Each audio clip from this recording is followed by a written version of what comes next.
सांबा जिले की बड़ी ब्रह्मना विजयपुर मैटाडोर यूनियन आसिया सरोर टोल प्लाजा के सामने मैटाडोरां खिलारिए नैशनल हाईवे की बंद करिए विरोध प्रदर्शन किया गया। प्रदर्शनकारियों का गलाना है जे टोल प्लाजा वाले उनके शा जबरन टोल वसूला करते हैं। उन्हें टोल प्लाजा वाले पर मारकटाई करने का भी इल्ज़ाम लाया। प्रदर्शनकारियों की शिकायत है जे DC सांबा उनके आसिया टोल माफ़ करने के बावजूद उनके कोल जबरन टोल वसूलिया जा रहा है। हाईवे पर 3 घंटे जाम लगने ते दोनों बखी गड्डियां दी लंबी लंबी लाइनें दे मद्देनज़र ASP सांबा, ADC सांबा ते SDM विजयपुर उनके आसिया दुआए गए दे भरोसे दे बाद गए हाईवे जाम खुलिया। टोल प्लाजा जो एग्जैम्प्ट किया जा अस नहीं दे सकते, सारे को नहीं देने का। अगर ये टोल प्लाजा लेना साड़ियाँ गड्डियाँ इतने पईयां ने, ये चाहे गवर्नमेंट ले जा, चाहे national highway authority of India ले जा, चाहे SDM साहब ले जाए, कोई भी लेना ले जाओ, अस नहीं चला सकते। अस पढ़े लिखे बच्चे हाँ, काम काज कर रहे हैं, तो अस साड़ी रिक्वेस्ट है सरकार अगे भाई असेंगी नहीं तंग किया जा, अस रोजी रोटी साढ़े बच्चे भुखे मर जाएंगे, बाकी कोई अस इस बंद करने की खुश नहीं है। साड़ी पंडित दीन दयाल उपाध्याय उनकी पुण्यतिथि के मौके पर कठुआ च BJP कार्यकर्ताएं आसिया श्रद्धांजलि समारोह आयोजित किया गया। कार्यकर्ताएं उनकी प्रतिमा उपर फुल्लें दे हार चाढ़िए उन्हें की श्रद्धांजलि भेंट की। उन्हें इस दिहाड़े की समर्पण दिहाड़े के तौर पर मनाया।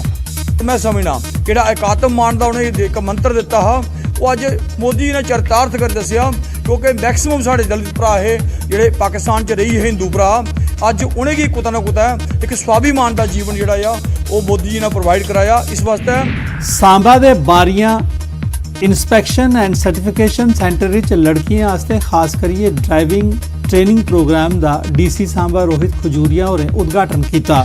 बेटी बचाओ बेटी पढ़ाओ अभियान तहत गवर्नमेंट डिग्री कॉलेज सांबा की छात्राएं की चरणबद्ध तरीके कन्ने ड्राइविंग स्किल की सिखलाई दी जाग। पहले बैच 20 छात्राएं की गेयर ते बगैर गेयर वाली गड्डियां ड्राइव करने की सिखलाई दी जाग, तां जे उनका सशक्तिकरण भी होए ते वो रोजगार कमाने के काबिल भी बनी सकन। देखिए आज ये यहाँ पे कार्यक्रम हमने शुरू करा है, कॉलेज के जो बच्चे हैं उनको ड्राइविंग सिखाने का। ये बेटी बचाओ बेटी पढ़ाओ के तहत हमने इसको शुरू करा है कि बच्चों को एम्पावर किया जाएगा। और पहले हमने एक 20 का बैच शुरू करा है, उसके बाद हमारी कोशिश रहेगी कि पूरे का पूरा कॉलेज जो है जितने भी स्टूडेंट हैं बैचेज में उनको सबको ड्राइविंग सिखा दी जाए। तो ये एक अच्छा इनिशिएटिव है, बच्चे जो हैं सेल्फ सफिशिएंट हो जाएंगे और अपने काम काज खुद से आराम से कर सकेंगे। पंजाबी लेखक सभा श्रीनगर आसिया KL सहगल जम्मू च सालाना कन्वेंशन का आयोजन किया गया। इस जम्मू ते कश्मीर के पंजाबी लिखारियां हिस्सा लेता। इस मौके हिमाल मैगजीन के 100वें संस्करण का विमोचन करिए गोल्डन जुबली भी मनाई गई। इस मौके एक कवि दरबार भी लाया गया।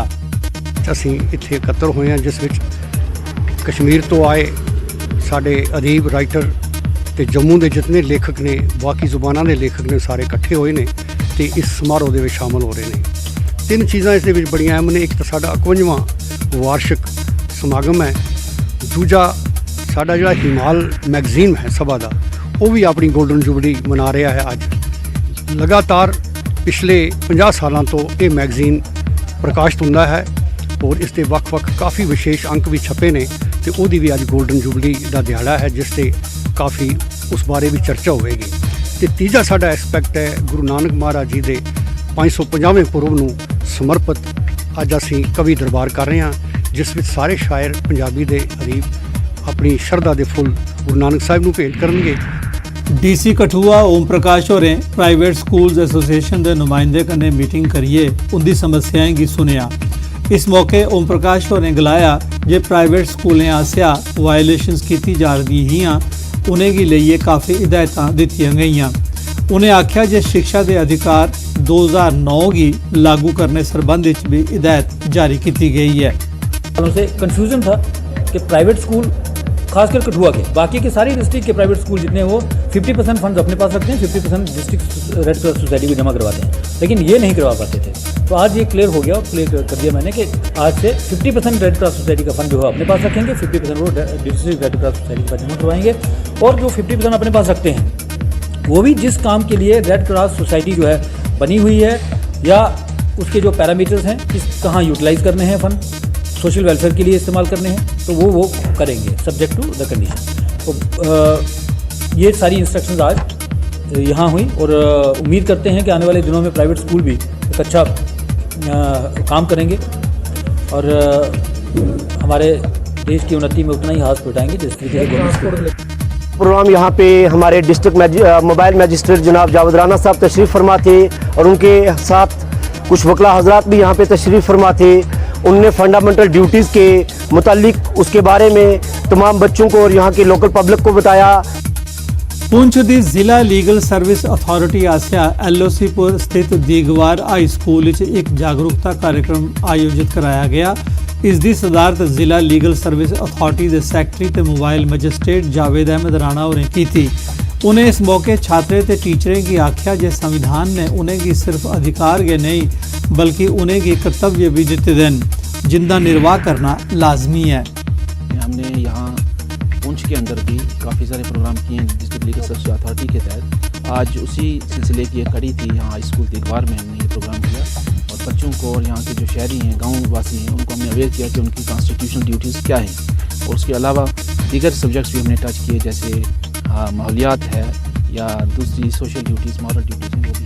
अच्छा फील हुआ क्योंकि हम पहले जाते थे कोर्ट में, वो हमारे पास आए, अब इधर बॉर्डर एरिया फिर भी वो हमारे पास आए, तो हम उनका शुक्रिया अदा करना चाहते हैं। उधमपुर जिले की नरोर पंचायत गवर्नमेंट मिडल स्कूल बंजाला के विद्यार्थियों ताई मैथ सब्जैक्ट का टीचर गै नहीं है। 4-5 महीने पहले जेड़ा एक मैथ्स टीचर हा उसका तबादला हो गया लेकिन उसकी थार कोई मैथ्स टीचर नहीं लाया गया है।